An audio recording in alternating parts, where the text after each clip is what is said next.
আজ করব একটা ভর্তার রেসিপি। তো এখানে খানিকটা ডুমুর আমি কেটে একটুখানি পরিষ্কার করে ধুয়ে একটু হলুদ জলে ভিজিয়ে রেখেছিলাম। প্রথমে ডুমুরটাকে একটু সেদ্ধ করে নেব। ডুমুর ফলটাকে সেদ্ধ করে তুলে নিয়ে খানিকটা তেল গরম করে নিলাম। এখন আমি শুকনো লঙ্কাটাকে ভেজে তুলে নেব। শুকনো লঙ্কাটাকে তুলে দিয়ে দিলাম খানিকটা রসুন,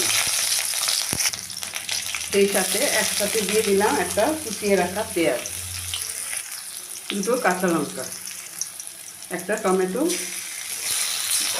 কুচিয়ে দিয়ে দিলাম, দিয়ে একটু ভেজে নেব।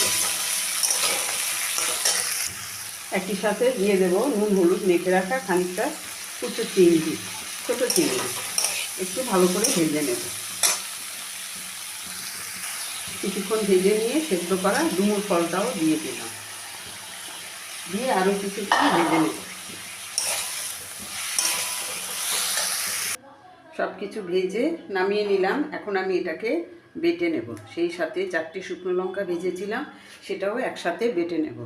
তো সদ্য নামিয়েছি, এখনও ধোয়া উঠছে, একটু ঠান্ডা করে এটাকে আমি বেটে নেব।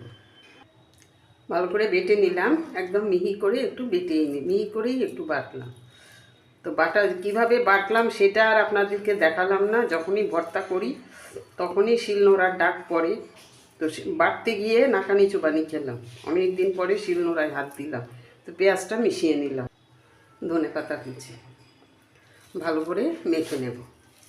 নুনটা আগেই দিয়েছিলাম, তো যখনই এটা ভেজেছি তখনই নুনটা এটার সাথে মিশিয়ে নিয়েছি।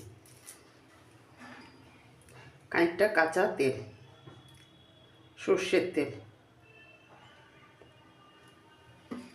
ভালো করে মেখে নেব।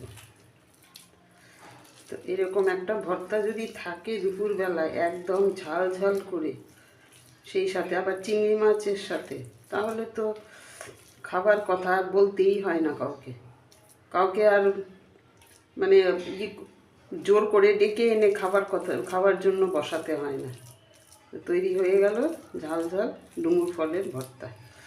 যদি আমার এই রেসিপিটা আপনাদের ভালো লাগে তাহলে আমার চ্যানেলটাকে একটা ফলো দিয়ে রাখবেন।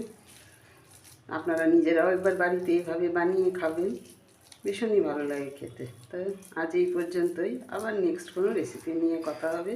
সবাই ভালো থাকবেন, সুস্থ থাকবেন।